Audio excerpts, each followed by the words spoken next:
Assalamualaikum warahmatullahi wabarakatuh. Salam sejahtera untuk kita semua. Pada kesempatan kali ini, saya akan membahas topik yang sangat fundamental dalam kehidupan pribadi dan profesional kita sebagai calon guru, yaitu etika terhadap orang tua. Sebagai mahasiswi PGSD yang tengah mempersiapkan diri menjadi pendidik profesional, memahami dan mengamalkan etika kepada orang tua adalah bagian dari pembentukan karakter yang harus kita kuasai dan kita teladani. Yang pertama, pengertian etika terhadap orang tua. Etika terhadap orang tua adalah seperangkat nilai, norma, dan perilaku yang mencerminkan penghormatan, kasih sayang, dan bakti kepada orang tua. Etika ini bukan hanya kewajiban moral, tetapi juga kewajiban sosial dan spiritual yang harus dijalankan dengan penuh kesadaran. Sebagai guru, kita harus mampu internalisasi nilai ini agar dapat menjadi contoh bagi peserta didik dan masyarakat. Yang kedua adalah landasan etika terhadap orang tua. Etika terhadap orang tua didasarkan pada beberapa aspek penting. Yang pertama, agama. Hampir semua agama termasuk Islam, Kristen, Hindu, dan Buddha menempatkan penghormatan kepada orang tua sebagai kewajiban utama. Dalam Islam, misalnya berbakti kepada orang tua adalah perintah yang sangat ditekankan dalam Al-Quran dan hadis.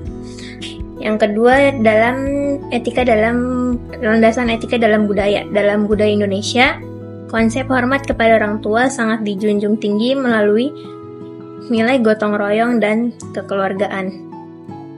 Lalu yang terakhir ada landasan dalam etika profesi guru. Sebagai calon guru profesional, kita harus memahami bahwa sikap hormat kepada orang tua juga merupakan bagian dari etika profesi yang mengajarkan kita untuk menghargai orang lain, termasuk orang tua peserta didik. Selanjutnya ada prinsip-prinsip etika terhadap orang tua. Prinsip etika terhadap orang tua, ada beberapa prinsip utama yang harus kita pegang beretika kepada orang tua. Yang pertama, menghormati dan menghargai. Jadi di sini kita selalu menunjukkan rasa hormat melalui sikap dan ucapan yang sopan dan santun. Yang kedua, mendengarkan dengan penuh perhatian. Contohnya, memberikan perhatian penuh saat orang tua berbicara sebagai bentuk penghargaan atas pengalaman dan nasihat mereka. Lalu yang ketiga, bersikap sabar dan toleran. Menghadapi perbedaan pendapat tanpa membentak atau menyakiti perasaan orang tua. Lalu ada membantu dan melayani dengan ikhlas. Membantu orang tua dalam pekerjaan sehari-hari dan kebutuhan mereka tanpa pamrih. Lalu ada juga menjaga nama baik orang tua. Jadi kita berperilaku baik di masyarakat agar tidak mencoreng kehormatan keluarga. Lalu yang terakhir ada berdoa dan memohon ridho. Selalu mendoakan kebaikan dan kesehatan orang tua sebagai bentuk spiritual. Selanjutnya saya akan membahas implementasi etika terhadap orang tua dalam kehidupan sehari-hari. Saya akan memberi contoh konkret implementasi yang bisa kita lakukan. Yang pertama, berbicara dengan bahasa yang sopan dan penuh hormat. Hindari kata-kata kasar atau nada suara yang tinggi. Lalu yang kedua ada mendengarkan nasihat dan kritik dengan lapang dada, serta menunjukkan rasa terima kasih. Lalu yang ketiga, membantu pekerjaan rumah tangga seperti membersihkan rumah, memasak, atau mengurus kebutuhan orang tua. Lalu yang keempat ada menghargai waktu dan tenaga orang tua.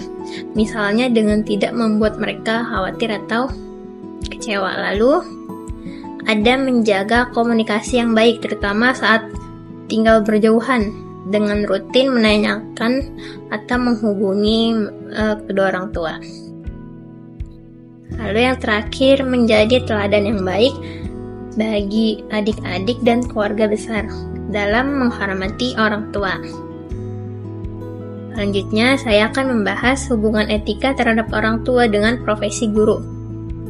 Sebagai calon guru profesional, etika terhadap orang tua juga berkaitan dengan etika profesi keguruan, yang meliputi ada yang pertama, sikap hormat terhadap orang tua peserta didik sebagai mitra dalam pendidikan. Lalu yang kedua, menjaga komunikasi yang efektif dan empati terhadap orang tua murid untuk mendukung menjaga keberhasilan belajar anak. Lalu yang ketiga, menjadi teladan dalam berperilaku etis, termasuk dalam menghormati orang tua sendiri dan orang tua peserta didik. Lalu yang terakhir, mengembangkan karakter peserta didik dengan cara menanamkan nilai-nilai hormat dan bakti kepada orang tua sebagai bagian dari pendidikan karakter. Selanjutnya, saya akan membahas tantangan dalam menjaga etika terhadap orang tua. Jadi dalam praktiknya menjaga etika terhadap orang tua itu tidak selalu mudah. Ada beberapa tantangan yang harus dihadapi. Antara lain ada perbedaan generasi dan pola pikir yang biasanya terkadang suka menyebabkan atau menimbulkan konflik. Lalu yang kedua, kesibukan dan tekanan hidup, sehingga waktu untuk berinteraksi dengan orang tua itu mulai terbatas. Lalu yang ketiga, perbedaan nilai dan budaya, terutama bagi yang tinggalnya jauh dari orang tua. Nah, untuk mengatasi hal ini, kita perlu meningkatkan komunikasi, bersikap sabar, dan selalu mengingat jasa serta pengorbanan orang tua. Yang terakhir, saya akan membahas manfaat dan dampak positif beretika terhadap orang tua. Jadi, mengamalkan etika terhadap orang tua itu membawa banyak manfaat. Antara lain ada membangun hubungan keluarga yang harmonis dan penuh kasih sayang. Yang kedua, mendapatkan keberkahan dan restu dari orang tua yang sangat berpengaruh dalam kehidupan pribadi dan profesional. Lalu yang ketiga, menjadi contoh teladan bagi peserta didik dan masyarakat yang akan memperkuat karakter guru sebagai pendidik. Lalu yang terakhir, yang keempat, meningkatkan kualitas hidup dan kebahagiaan keluarga secara keseluruhan.